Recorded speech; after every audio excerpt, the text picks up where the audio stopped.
Chilasara Badami Bango the town is Senga Go Tanshinda Jubilee Name Amigadri Dinoha Tamabade so the Yamada in the town is Senga Dani Loma Jubilee Puerto Yogo Jodori Jimba Javare the Jubilee Puerto Yuma Jodori Bawin Javare the town is Sengago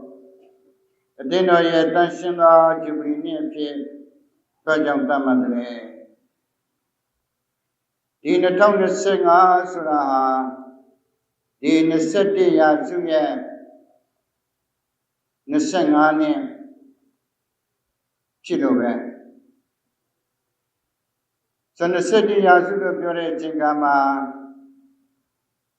Nin the town, ne the town dia Nidia, Nin the town and the town dia. Go the setting as to Tamabane. The young in the town, when I ran it, Kabatawananga, in the town when I jan, the setting as to Junction today. So that the city as we and the Sangani and Pitalo, Krita, Nipida. That they are town Suya, the Sangani and Chibani. Krita Pamida, Nigo, Krinin, Tamane. A good Krinin, Silaraha, Natone, the Sanga. So the young Natone, the Sanga, go Tatia, Tondu, Tamabane. Chiriam in the town is Singer, Tadia town zoo. Yen the Sangani Chidalo, Neseti Yazuya, Nesangani Chibani. So the Tanshina Jubilee Nema, Jubilee Alum, Tujabo, Jizu, Kanavane. In the town is Singer Jubilee Nigo. Piano Mudare Yamini Papa Francisca Kenya Kevare Chiriamulo Menino one the town is Sally December the Senga and Sabi in the town is Senga the Shao Dabian the town is Secha January La Chavye Atigo Kadre dinner ye, Tanshina Jubilee Name, Tamachin Tibare. So Tanshina Jubilee Neno Tamare Chinkama, the Ningo, Doya Chopsing Aye, the Yetang Jubilee Jesu Oliver Chidden. So the Nature Alo, the Yeko Yuche, Vienna, the Kango, Chiwama. Pia Jamia Jubilee, the Sanganigo, Jesutin, Chimuboyan, Yashina Jare, Jadishima Shiva, Jodoya Bivamia, the Sanganita, Moloshina, the Sangani, Jo, Moloshina, and the Sangani, the Ashingalama, can Yachikeda, Vidachin Sacrament, Dudra, Piasia, Jesu Timbo, Yoshina, Chimchibane. Siriolo di Pramadichan in a Judo Alum, Titwinida, Pawinida, the Tanshinda Jubilee name, Ma. Yamini, Pira, Tochuya, Chega. Piabu, Vanida, Myolin Chennai, Piabu Yadunya, Myolin Chennai, Pidwa Yadunya, so yeah. Gongsi Ama, ကျွန်တော်တို့ကိုဒီနေ့တာပတ်လုံးထောက်ရှုစဉ်းစားစေပါတယ်စတနည်းအားဖြင့်ကျွန်တော်တို့ဟာအချိန်ကာလတွေ့ရမှုနဲ့အတူအနာဂတ်ကြီးကိုကြီးဆက်နေကြတဲ့ပုဂ္ဂိုလ်တွေဖြစ်တဲ့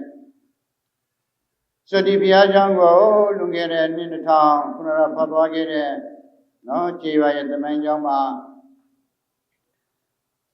ဆိုတော့နှစ်2000တောက်တုန်းကနှစ်2000တုန်းကယေရှုဘုရင်ဘုရားကျောင်းအဖြစ်အနံဖြစ်ပါတယ်ဆိုတော့နှစ်2000ကျော်ပြီးတဲ့နောက်ဒီ25နှစ်တိုင်တိုင်ခိုင်ခိုင်မြဲမြဲတည်တည်တန့်တန့်ရည်တည်နိုင်သောအင်အားကျေးဇူးတော်တွေဟာထူးခြားပါတယ်ဆိုတော့ဒီ25နှစ်တိုင်တိုင်ဒီဘုရားကျောင်းမှာလာရောက်ဝတ်ပြုကိုယ်ွယ်ကြသောကျွန်တော်တို့ရဲ့ဘိုးဘွားများကျွန်တော်တို့ရဲ့မိဘများကျွန်တော်တို့ရဲ့ညီကောင်မောင်နှမများဒီဟာဘုရားရှိရဲ့ကောင်းကြီးတော်ထူးခြားစွာခံစားရပါတယ်ဆိုဒီ25နှစ်ခရီးတာမှာ25နှစ်ဆိုတဲ့အတိုင်းအတာမှာဒီဘုရားကျောင်းကိုစပြီးတဲ့နောက်အုံမြင့်ချခဲ့တဲ့ကျွန်တော်ရဲ့သမဏကျိုးတော်ဆောင်များဘိုးဘွားများတက်ကြီးများအားလုံးဒီ25နှစ်မှာရောက်လာတဲ့အချိန်ကမှမရှိတော်တော်များများမရှိကြတော့ပါဘူးဆိုတော့အဲ့ဒီအချိန်ကတော့ကသူတို့ရဲ့ခွန်အားစိုက်ထုတ်မှုဒါအပြင်ဒီကြေးရွာရဲ့အနာဂတ်ဘုလို့ရှင်လည်းပဲဒီကြေးရွာရဲ့မျိုးဆက်သစ်သားကောင်းသမီးကောင်းများမိမိတို့ရဲ့ယုံကြည်ခြင်းမှာခိုင်မြဲဖို့ဘာသာတရားမှာအရှင်မြတ်ရည်တည်ဖို့ဆိုတဲ့ဘာသာရေးအမွေအနှစ်တစ်ခုကိုဒီကြေးရွာအတွက်ဒီလိုထားခဲ့ပါတယ်ဒီဘုရားကျောင်းတော်ဆက်လုပ်ခြင်းဟာဒီကြေးရွာကိုဘုရားရှင်ရဲ့ကောင်းကြီးတော်ပြည့်စုံခြင်းပဲဖြစ်တဲ့ကြေးရွာတရားမှာကတရိဘုရားကျောင်းဆောင်တည်ရှိနေခြင်းဟာကြေးရွာရဲ့ဂုဏ်ကျက်တည်ဖြစ်သလိုဒီကြေးရွာပေါ်မှာဘုရားရှင်ရဲ့ကောင်းကြီးတော်လည်းဖြစ်ပါတယ်ဆိုဒီနေရာမှာဒီလိုတွေဘုရားဝတ်ပြုကြတယ်ဒီနေရာမှာလာရောက်ပြီးတဲ့နောက်ဘုန်းကြီးရောက်တဲ့အချိန်ကမိစ္ဆာပူဇော်ကြတယ်စကရမန်တုများကိုခံယူကြတယ်ဆိုဒီနေရာမှာဘုရားရှင်ရဲ့ကောင်းကြီးမင်္ဂလာတော်ကျေးဇူးတော်ကိုကျွန်တော်ခံစားရတယ်ဒါကြောင့်မလို့ဒီနေရာဒေသဝန်းကျင်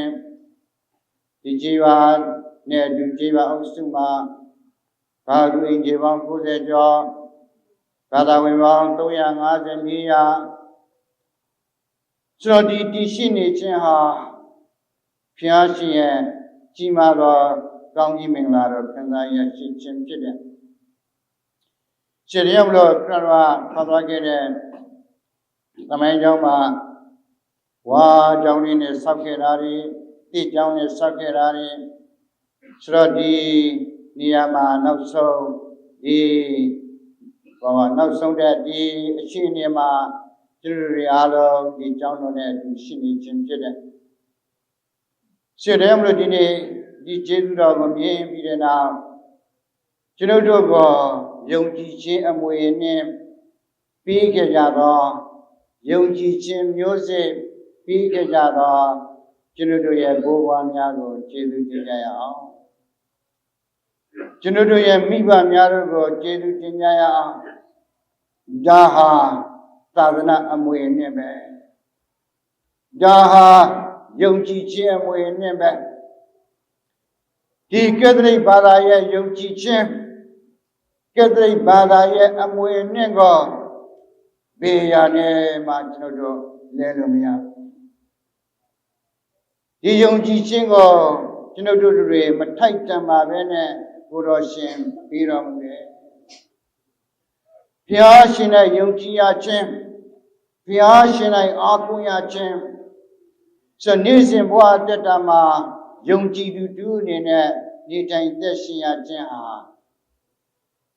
အသက်ရှင်နေထိုင်သောဘဝတက်တာရဲ့အတိတ်ပဲဖြစ်တယ်ယုံကြည်ခြင်းဟာဘဝအတိတ်ပဲကိုပြီးတယ်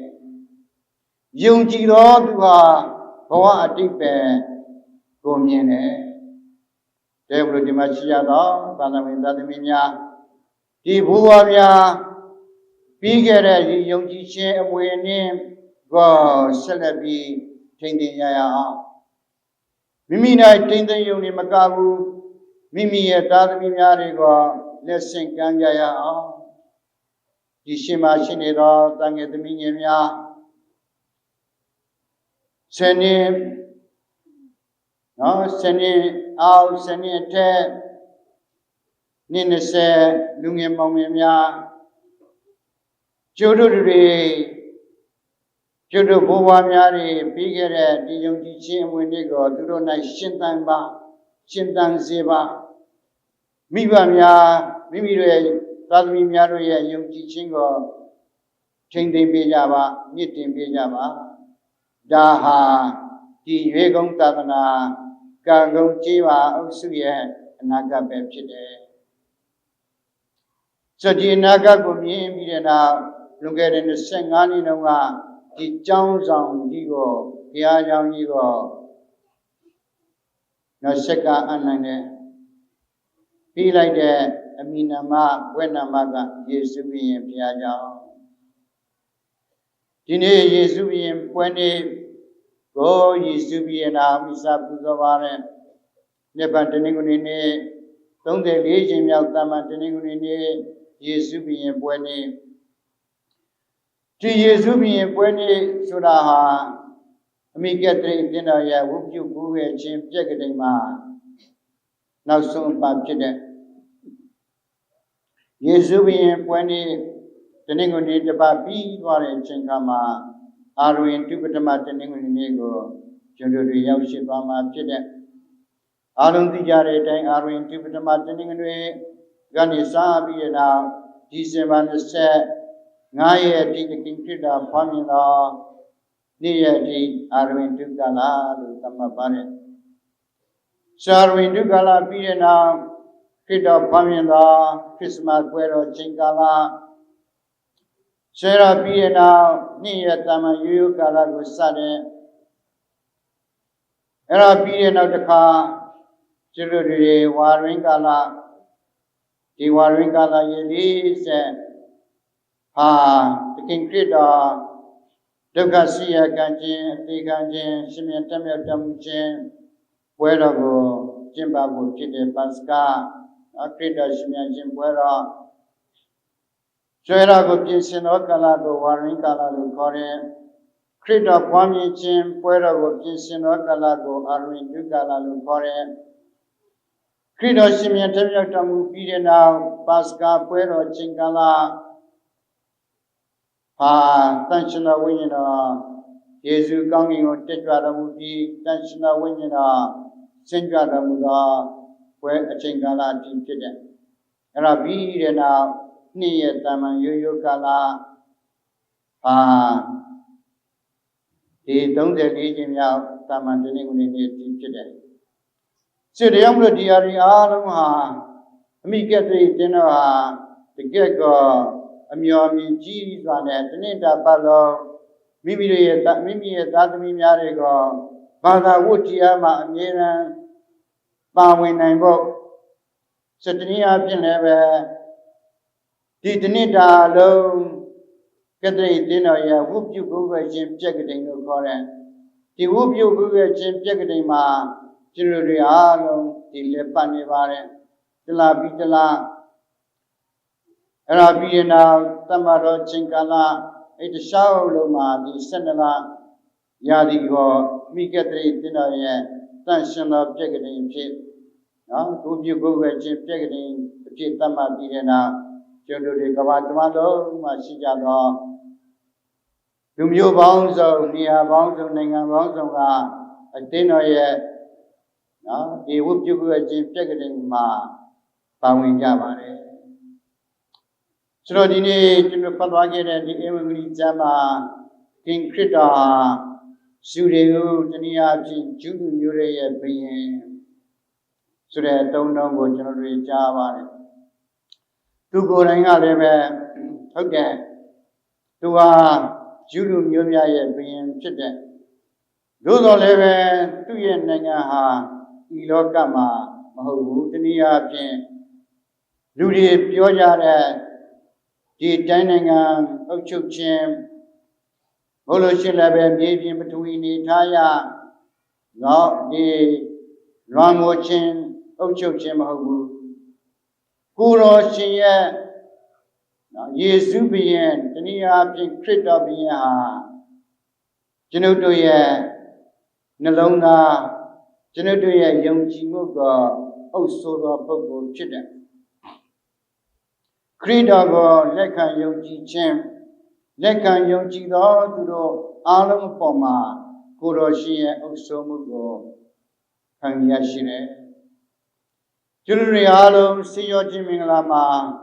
သခင်ခရစ်တော်၌ကျွန်တော်တို့အားလုံးအသင်းတော်၌ပါဝင်တဲ့နော်သခင်ခရစ်တော်၌ကျွန်တော်တို့အားလုံးနှစက်ကပူဇော်ကြတယ်ပါဝင်ကြတယ်။ဒါကြောင့်မလို့ဒီဆေးရောခြင်းမင်္ဂလာအဖြစ်ဘုရားရှင်ရဲ့သာသမီများကျွန်တော်တို့ဖြစ်လာတယ်။ဒီနည်းအားဖြင့်လည်းပဲယုံကြည်သူထိမ့်မှအဖြစ်ရရှိလာတယ်။ဒီရရှိခဲ့သောဒီဆေးရောခြင်းမာလကနာရရှိခဲ့သောခရစ်မတ်အဖြစ်ချင်းခံယူရရှိသောစက္ကရမန်တုများအဖြစ်ကျွန်တော်တို့အားလုံးဟာခရစ်တော်ရဲ့အုပ်ဆိုးခြင်းခရစ်တော်ရဲ့လမ်းညွှန်ခြင်းကိုလက်ခံမှုများဖြစ်တယ်။စေတရားမလို့လည်းယုံကြည်သောပုဂ္ဂိုလ်များတွေဟာမိမိတို့ရဲ့ဘာသာဝတ္တရားများဒုပြည့်ဆုတောင်းခြင်းမနေ့မေတ္တာညမေတ္တာဆိုခြင်းဥပုသ္တရင်စောင့်တည်ခြင်းဆိုဘာသာဝတ္တရားများမှာပါဝင်ခြင်းဘာသာရေးပွဲတော်များမှာပါဝင်ခြင်းစတဲ့အရာများအားလုံးတွေဟာသခင်ခရစ်တော်